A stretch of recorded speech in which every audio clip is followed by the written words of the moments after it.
pour inciter fortement les salariés qui reviennent sur site à se faire vacciner. Et puis, Jean-Gabriel Bourgeois, il y a aussi la question de rendre obligatoire la vaccination pour les soignants.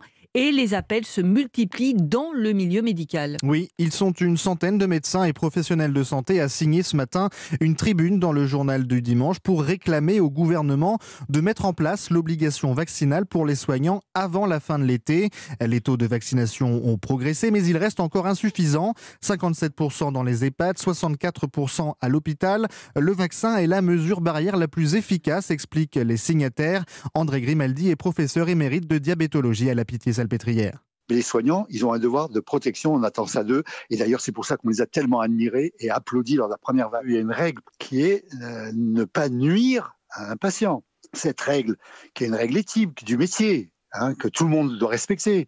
À un moment donné, c'est utile que cette règle soit réaffirmée. C'est une garantie pour que les patients aient confiance dans l'hôpital. Autre coup de pression, cette fois à l'attention du monde du travail. Le patron des patrons, Geoffroy Roux de Bézieux, et le secrétaire général de la CFDT, Laurent Berger, appellent solennellement les salariés à se faire vacciner.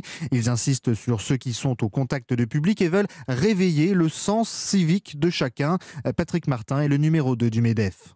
On est très inquiet quand même d'une quatrième vague avec le variant Delta, alors qu'il y a 34 millions de Français qui ont reçu au moins une dose. C'est pas suffisant pour qu'on atteigne l'immunité collective.